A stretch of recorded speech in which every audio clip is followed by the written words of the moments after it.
Assalamualaikum warahmatullahi wabarakatuh. Selamat berjumpa lagi dalam sesi daring pembelajaran bahasa Indonesia. Pada sesi ini kita akan menelaah kebahasaan teks persuasi. Baiklah, mari kita mulai pembelajaran kita dengan bersama-sama membaca basmalah. Bismillahirrahmanirrahim.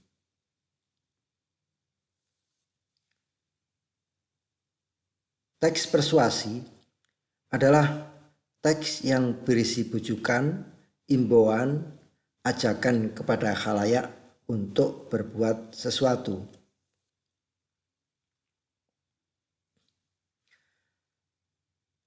Apabila kita kaji dari aspek kebahasaannya, teks persuasi ditandai dengan penggunaan pernyataan ajakan atau bujukan, penggunaan kata kerja imperatif, penggunaan kata ganti kita, penggunaan kata-kata teknis, penggunaan kata-kata penghubung yang argumentatif, penggunaan kata-kata kerja mental, dan penggunaan kata-kata perujukan. Nah, sekarang kita pelajari satu persatu.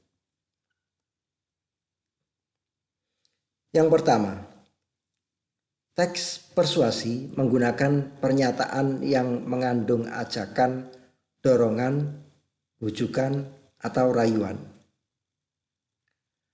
Teks persuasi adalah teks yang berisi ajakan, bujukan, atau imbauan kepada khalayak untuk melakukan sesuatu atau tidak melakukan sesuatu. Oleh karena itu, adanya pernyataan yang mengandung ajakan, bujukan, atau rayuan merupakan penanda utama teks persuasi.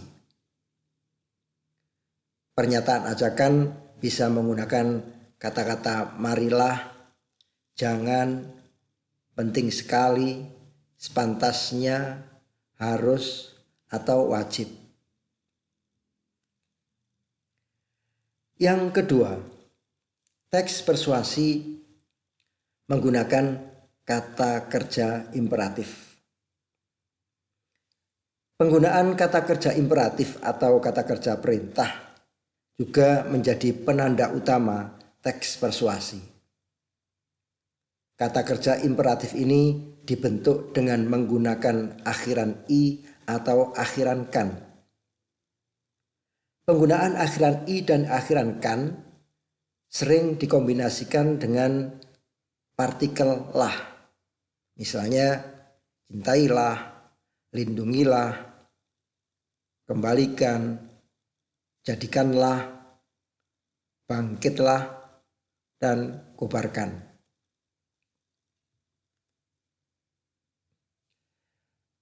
Yang ketiga, teks persuasi menggunakan kata ganti kita. Kata ganti kita digunakan untuk menunjukkan bahwa ada kesamaan kepentingan antara penulis dan pembaca. Ini untuk membuat agar pembaca lebih terpengaruh. Misalnya dalam kalimat bencana alam terjadi akibat ulah kita yang abai terhadap lingkungan. Siapa yang harus menjaga alam yang dianugerahkan Tuhan kepada kita kalau bukan kita sendiri? Selanjutnya, yang keempat, teks persuasi menggunakan kata-kata teknis. Teks persuasi membahas sebuah topik tertentu.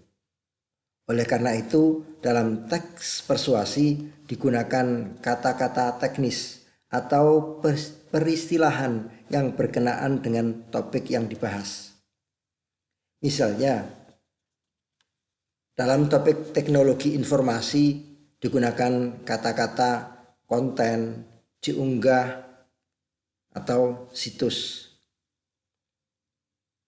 Dalam bidang biologi kita dapati penggunaan kata populasi, reptil, atau ekosistem.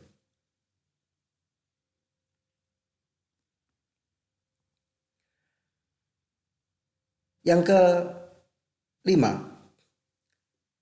teks persuasi menggunakan kata-kata penghubung yang argumentatif. Pembaca tidak akan serta-merta mengikuti ajakan penulis jika dalam teks persuasi itu tidak disertakan argumen-argumen yang logis. Oleh karena itu, dalam teks persuasi terdapat rangkaian argumen. Nah, dalam argumen itu digunakanlah konjungsi atau kata penghubung yang argumentatif. Kata penghubung argumentatif adalah kata penghubung yang dipakai untuk menghubungkan klausa atau kalimat yang berisi pernyataan pendapat dengan klausa atau kalimat yang berisi alasan untuk memperkuat pendapat itu. Kata penghubung yang argumentatif itu misalnya sebab, karena, dengan demikian, akibatnya, oleh karena itu, atau jika.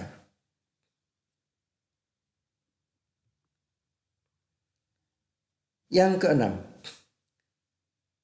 teks persuasi menggunakan kata kerja mental. Membujuk, merayu, atau memersuasi pembaca berarti memengaruhi pembaca untuk berbuat sesuatu atas dorongan subjektivitas atau emosinya. Oleh karena itu, dalam teks persuasi digunakan kata kerja mental, yaitu kata kerja yang menunjukkan sikap terhadap suatu keadaan, peristiwa, atau perbuatan. Di antara kata kerja mental itu misalnya diharapkan, memprihatinkan, mengagumkan, menduga, berpendapat, berasumsi, dan menyimpulkan.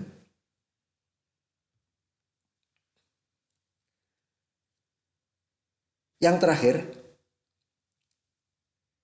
teks persuasi menggunakan kata-kata perujukan. Argumentasi yang disampaikan dalam teks persuasi lebih dipercaya kebenarannya jika argumen itu memiliki dasar atau rujukan berupa data, fakta, teori, pendapat pakar, atau dalil-dalil. Untuk menyampaikan rujukan itu digunakanlah kata perujukan seperti berdasarkan, atas dasar, atau merujuk pada. Contohnya berdasarkan data Biro Pusat Statistik dapat kita ketahui bahwa pada triwulan pertama pertumbuhan ekonomi Indonesia mengalami peningkatan 2,3%.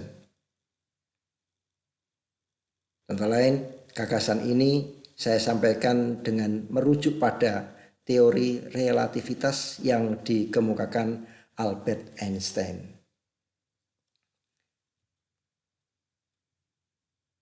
Jadi dapat kita tegaskan bahwa kebahasaan teks persuasi ditandai dengan penggunaan pernyataan ajakan atau bujukan, penggunaan kata kerja imperatif, penggunaan kata ganti kita, penggunaan kata-kata teknis, penggunaan kata-kata penghubung yang argumentatif, penggunaan kata-kata kerja mental, serta penggunaan kata-kata perujukan. Demikianlah kajian kita tentang kebahasaan teks persuasi. Semoga bermanfaat dan kita akhiri dengan membaca hamdalah. Alhamdulillahirabbil alamin. Akhirnya saya ucapkan terima kasih. Sampai jumpa pada video pembelajaran bahasa Indonesia dengan topik yang lain. Selamat belajar. Wassalamualaikum warahmatullahi wabarakatuh.